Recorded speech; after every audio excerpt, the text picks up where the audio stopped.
Assalamualaikum warahmatullahi wabarakatuh. We are from Group 2, will present the results of our group discussion about performance assessment development. Before that, let me to introduce the member of our group. First, there is Lailatul Nurul Afidah with ID number 039. Second, Widaswara Agustin Hanisyah with ID number 057. Third, Khikmatul Laili Desiyani with ID number 079. And the last, Aidah Salma with ID number 081. For the first, we are gonna discuss about the definition of performance assessment. Performance assessment is a form of authentic assessment that asks students to demonstrate and apply knowledge in various contexts according to the desired criteria. And then, according to Corner, performance assessment is a way to assess students' performance individually or in group after the learning process has been carried out. And then according to Stiggins, performance assessment is a form of test in which students are asked to carry out special activities under the supervision of an examiner or teacher who will observe his performance and make decisions about the quality of the learning outcomes he shows. Aidah Salma also argues that performance assessment is an assessment that is able to make students provide an answer or a result that demonstrates all knowledge and skills or performance. Students' performance assessment is an alternative assessment that focuses on two main activities, namely, first, observing the process during the performance of skills, and second, evaluating the results of creations of our products. This form of assessment is done by observing when students do activity in class or create an outcome work in accordance with the learning objectives. The skills displayed by students are the assessed variables. Assessment of students' skill is based on a comparison between students' performance and the target that has been set. And then we are going to discuss about the benefits of performance assessment. According to Ode in 1995, the benefits that can be obtained from the implementation of the performance assessment are as follows. First, performance assessment emphasizes students to compete with themselves rather than with students. And second, can increase students' understanding of what is known and done. Third, can eliminate fear of mathematics because there are no right or wrong answers. Fourth, can guide mathematics learning, and the last, make learning more relevant to students' live in the real world. And then, according to Stenmark in 2000, the benefits that can be obtained from the implementation of the performance assessment are as follows. First, provide opportunities for students to show students' abilities, both speed and accuracy. Second, doing the students' own thinking and organizing. Third, understand that mathematics is not a set of rules to remember and follow, but rather a process that allows students to solve problems, then increase motivation and understand the power and use of mathematics. Stiggins in 1994 reveals that there are several reasons why a performance assessment needs to be carried out, namely as follows. First, provide more opportunities for teachers to recognize students more fully, because in reality, not all students who are less successful in objective tests or essays can automatically be said to be unskilled or uncreative. Thus, the assessment of students' performance complements other assessment methods.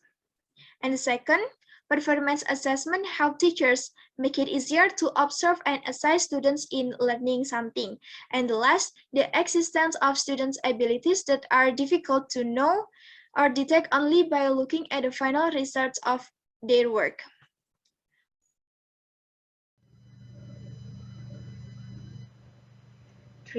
Characteristics of performance assessment.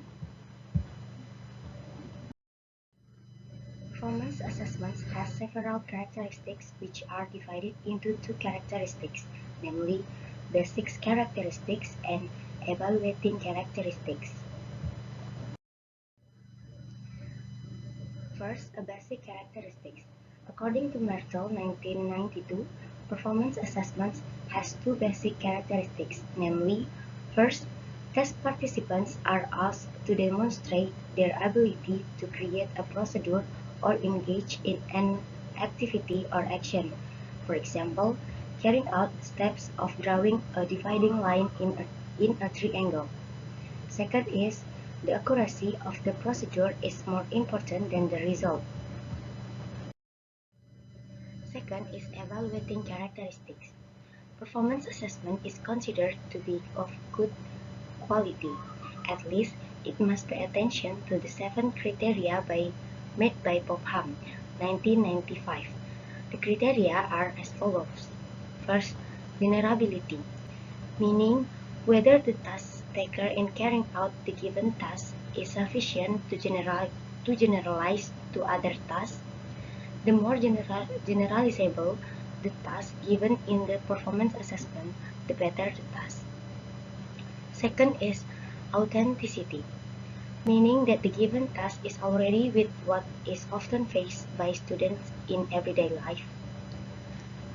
3 is multiple foci, meaning that the task given to the test participants has measured more than one desired ability.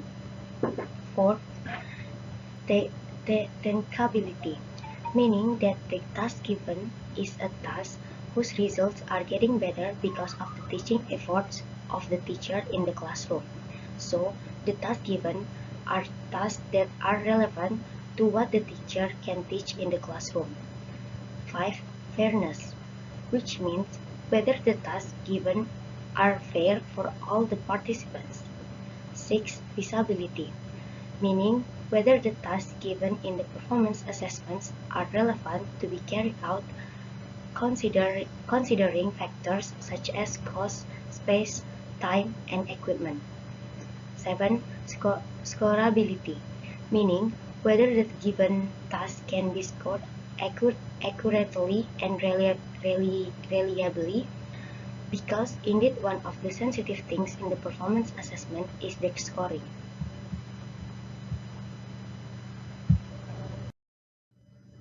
In thinking about the task of assessing student performance, the teacher should follow the following instructions in mind. Performance assessments in mathematics should be 1. Introduced regularly using some simple but necessary tasks. 2. Focus on the purpose of the reasoning process. 3. Use at all grade levels. 4. Involve expansions in the methodology of teaching mathematics. 5.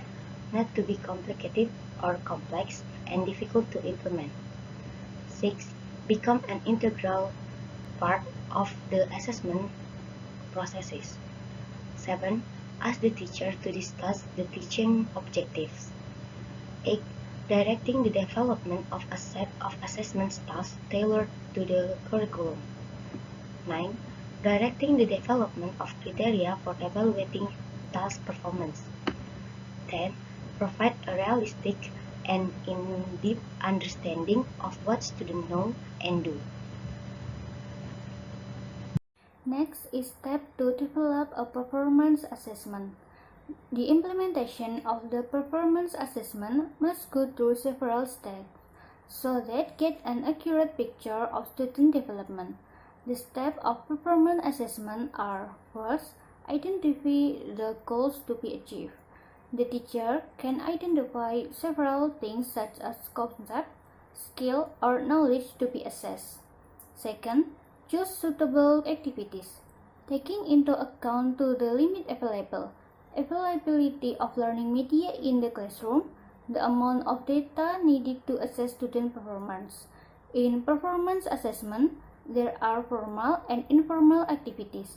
Informal activities are when the teacher assesses student performance without the student's knowledge, such as how students interact and work together, while the formal assessment is an assessment that students are aware of. Third is develop performance rubric. Rubric is score guide. The analytic rubric is guideline for judging based on the specified criteria. By using this rubric, it's possible to analyze the weakness and strength of a student on which criteria. The holistic rubric is guideline for judging based on the overall impression or a combination of all criteria. Four is assess performance. Teachers can use several techniques in implementation assessment, such as checklists, narration, rating scale, and memorization methods.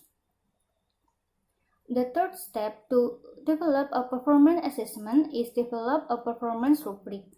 There are several things that must be considered in making a performance assessment rubric.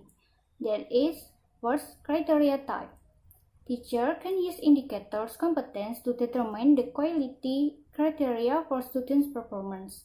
Determination of these criteria can make it easier for teacher to know the achievement of learning objective. It should also be taken into account that too many criteria being considered will take a lot of time to score. But if the desired criteria are too few, maybe the result obtained will not be enough to provide information in improving student performance. Second is sub-criteria. Often the criteria have several categories called sub-criteria.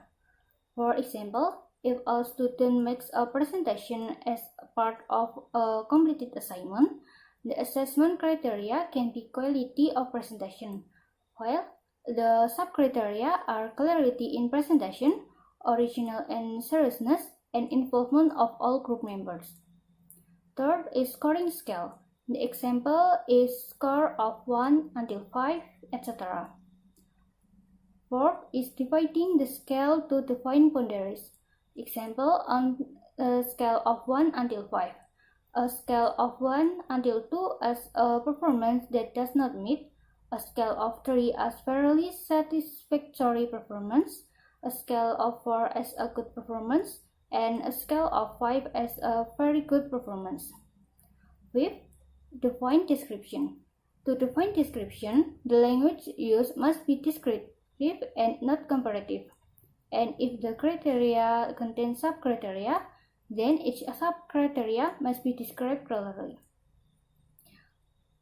Sixth is calculate score. Has been made. The performance assessment that have been done by the student can be assessed. The score obtained is converted in a set number scale. Example of assessment for performance. Example in Class 8 Mathematics Learning. Subject Mathematics, Class 8 Semester 2, Basic Competence 4.5, drawing the inner circle and outer circle of a triangle. Indicator, draw the outer circle of the triangle. Question or task, do this task individually. A. Draw a triangle ABC with sides AB equals 6 cm, BC equals 4 cm, and AC equals 5 cm. B. Draw axes for sides AB and BC. The two axes intersect at point O1. And C. Draw a circle with center O1 and radius R1 equals O1A equals O1B equals O1C. And the next is scoring guidelines or rubric. The step preparation, the description is preparation of materials or tools, work steps, time used, and the score is 0 until 2. Implementation, the description special abilities needed to complete tasks, such as accuracy in using tools or materials, and accuracy in work. The score is 0 until 4. And the step of reporting, the description, the accuracy and completeness of the aspects to be assessed, such as the accuracy of the presentation of the results, and the score is 0 until 4. Total score is 0 until 10. And then there are using rubrics. That is the table. And the last is scoring description. Number 1, the preparatory activity got a score of 2, is complete tools and good use of time. Score 1 is do 1, score 0 is if not do at all. Number 2, the implementation activity got a score of 4, is without error taking steps and was very active. Score 3 is there was 1 error and was active. Score 2 is there were 2 errors and was actively discussing. Score 1 is wrong step but actively discussing. Score 0 is if don't take steps and don't discuss. Number 3, reporting activities get a score of 4 is if you correctly answer the questions and summarize completely. Score 3 is if there are errors and some are incomplete in summarizing. Score 2 is if there are many errors and incomplete summarizing. Score 1 is if it is not correct and incomplete. Score 0 if it's you don't answer and don't summarize. And the last is value equals final score over maximum score times 10.